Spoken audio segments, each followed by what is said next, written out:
The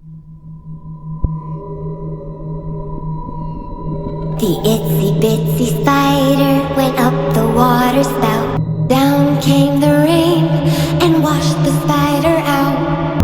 Up came the sun and dried up all the rain. आप सबका midnight scary story में बहुत बहुत वेलकम।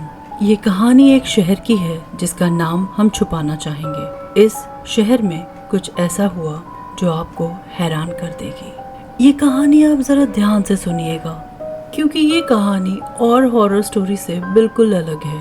ये बिल्कुल सच और सच पे बनी हुई है।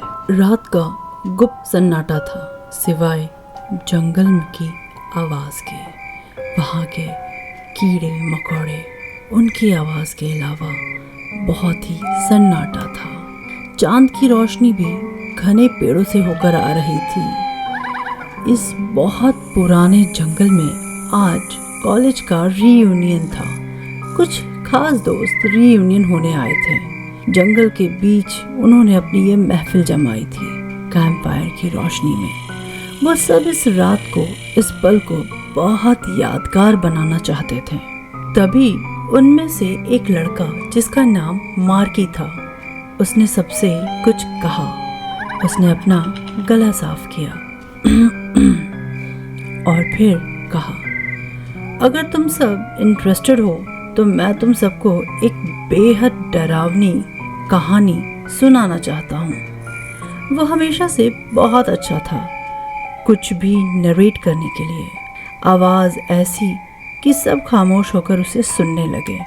दिल और दिमाग सब अब उसके इंतज़ार में था कि मार्की क्या सुनाने वाला है। मार्की ने कहा, यहाँ इस गुप्त जंगल में एक छोटा सा कमरा है जिसमें एक बार कोई गया तो कभी लौट के नहीं आया। और ताज्जुब की बात यह है कि इस बारे में किसी को जानकारी नहीं, क्योंकि वो मैप पर बना ही नहीं है। सारा खुद को समेटते हुए कहती है, मार्की तुम हमें डराना चाहते हो? ऐसी जगह जब है ही नहीं तो किसी भी मैप पर कैसे शो होगी? शो होने के लिए वो जगह भी होनी चाहिए। लेकिन मार्की अपनी बात पर कायम रहते हुए आगे कहता है, जैसे ही कोई भी उस कैबिन में जाता है, उस कैबिन की दीवारें विस्परिंग करना शुरू कर देती है। सारा पूछती है, कैसी विस्परिंग? बहुत ही सीरियस आवाज में मार्की कहता है, तुम्हारे डर और छुपे राज के बारे में। वो कह ही रहा था तभी एक बहुत ठंडी हवा पेड़ के पत्तों को हिलाती है। पत्तों की सरसराहट ऐसी थी कि उनकी रीढ़ की हड्डी तक डर का एहसास उतर आया।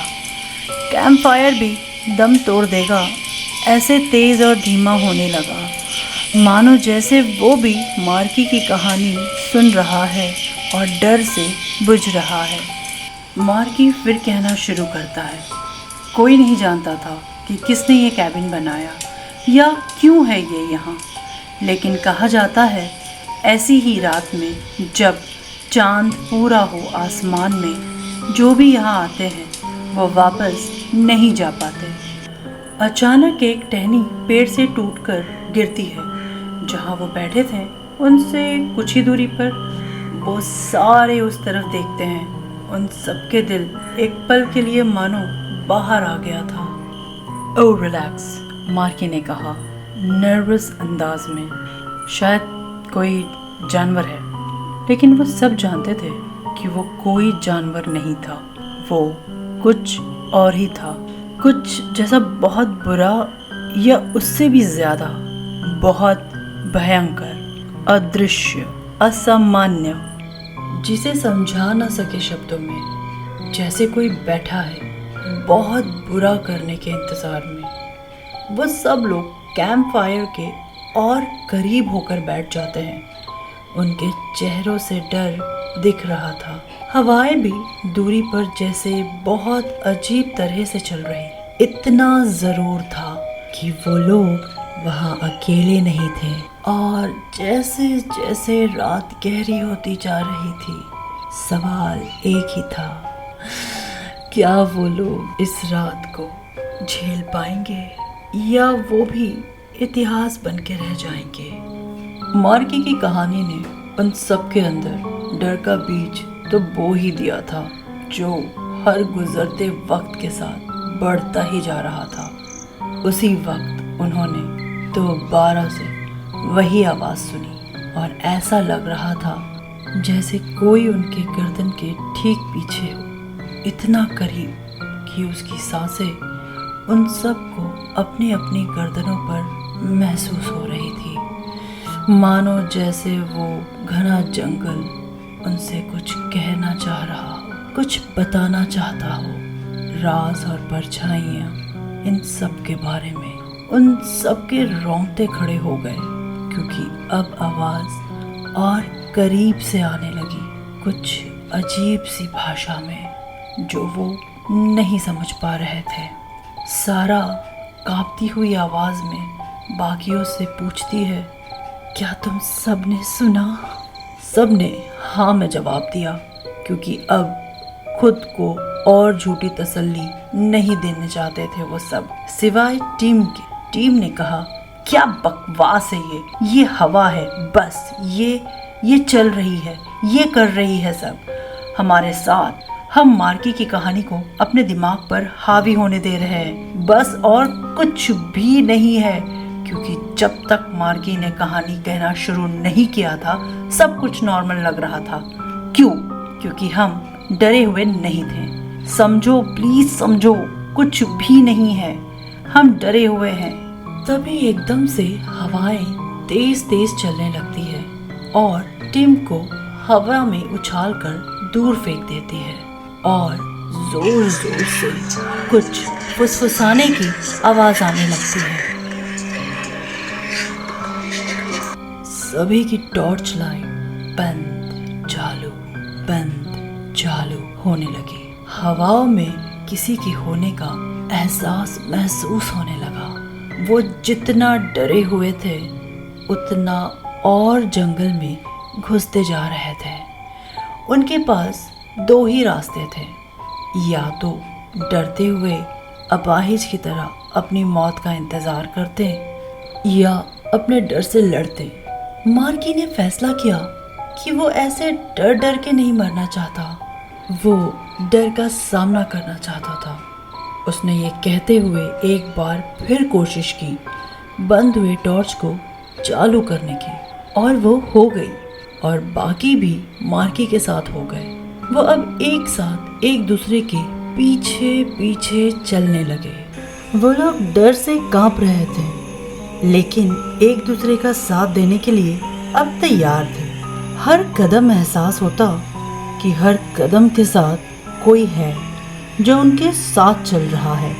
उन्होंने टॉर्च की रोशनी में देखा कि जंगल के पेड़ बहुत अजीब और डरावने आकार में बदलने लगे।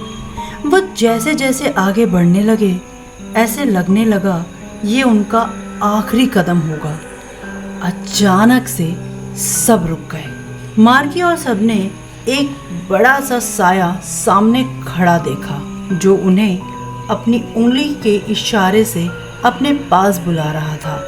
और वो साया आगे आगे चलने लगता है और वो सब उसके पीछे, और वो सब एक जगह रुक जाते हैं। वो देखते हैं वो उसी कैबिन के अंदर पहुंच गए हैं, जैसे मार्की ने अपनी कहानी में बताया था। कैबिन बहुत अच्छा नहीं था, बहुत बुरे हाल कैबिन था। काले रंग की दीवारें, जाले, गंदगी, और वो सामने सब अपने बेताब और तेज सांसों पर काबू पाने की कोशिश कर रहे थे। टूटी हुई खिड़की में लगा हुआ खून, दीवारों की दरारों से झांकता कंकाल। तभी अचानक से हवाओं का रुख बदल गया, वो और तेज तेज चलने लगी। तब उस साए ने कहा, तुम सब के अंदर एक राज दफन है, जो तुम्हारा डर भी है। अपने अपने छुपे हुए डर और राज को बताओ। वो सब एक दूसरे की शक्ल देखने लगते हैं, क्योंकि उन सब को अब अपने गहरे राज जो गुजरे हुए वक्त में उन सब ने दफन किया था अपनी अपनी रूहों में, अब उन्हें बेराज करना था। तभी उस साए ने कहा, याद रखना, एक गलती और इनाम में मौत।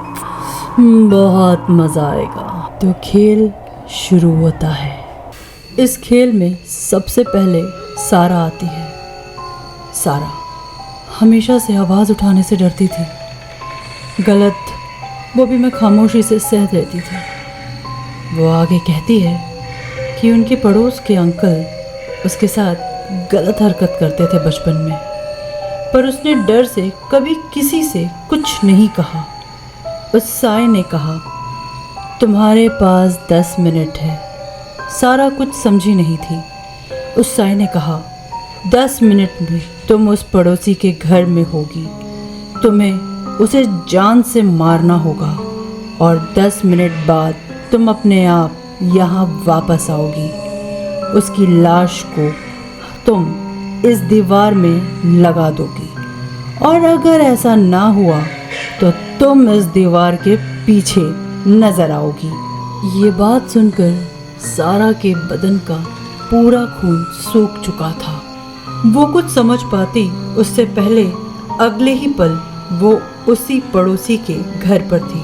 उसने देखा कि वो अपने कमरे में सो रहा था। सारा की आहट से वो उठ जाता है। सारा उसे देखकर दोबारा से डर जाती है। वो रूम से निकलकर भागना चाहती थी कि उस आदमी ने उसे पकड़ लिया और कहा कि बहुत दिन बाद तुम मिली हो और वो भी इस तरह अकेली रात में। सारा ने कहा वो चिल्लाएगी तो वो हंसने लगा। कहा, चिल्लाओ और ज़ोर से चिल्लाओ, कोई भी नहीं है। और वो सारा की तरफ बढ़ने लगा। वो सारा के बहुत करीब आ चुका था। सारा तड़पने लगी।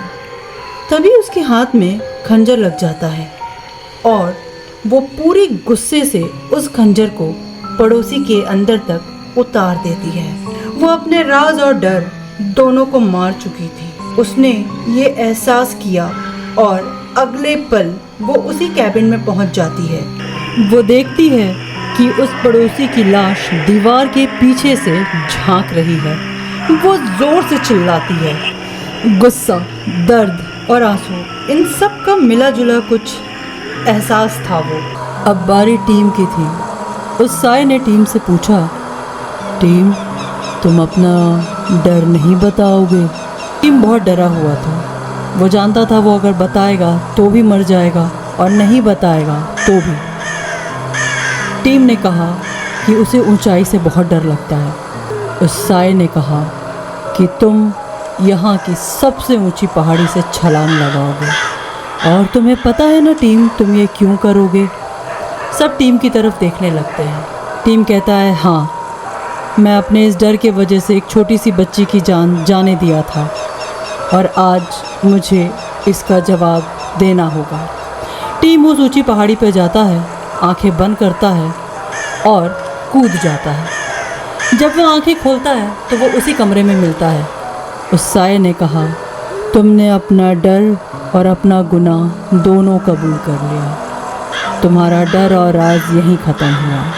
और अब बारी लीज़ा की थी। लीज़ा कहती है कि वो रिक नाम के लड़के के साथ रिलेशन में थी। वो सीरियस था और लीज़ा सिर्फ टाइम पास के लिए थी। जब यह बात रिक को पता चली तो रिक ने लीज़ा को पहाड़ी पर मिलने बुलाया। लीज़ा अनजान थी रिक के इरादों से। वो ये भी नहीं जानती थी कि रिक को सच का पता चल गया है। रिक लीज़ा को कहता है वो उससे शादी करना चाहता है। लीज़ा मना कर देती है। वो बार बार लीज़ा को मजबूर करने लगा और लीज़ा को मारने पीटने लगा। अनजाने में लीज़ा ने रिक को धक्का दे दिया और वो ऊंचे पहाड़ी से नीचे गिर गया और उसकी मौत हो गई। ये कहकर लीज़ा रोने लगती है, लेकिन अब वो बेहतर महसूस करने लगी थी। और अब बारी मार्की की थी। वो खामोश था। सब मार्की को देखने लगते हैं। उस साए ने कहा, अब तुम अपना राज बताओगे या इन सब की मौत के जिम्मेदार बनोगे?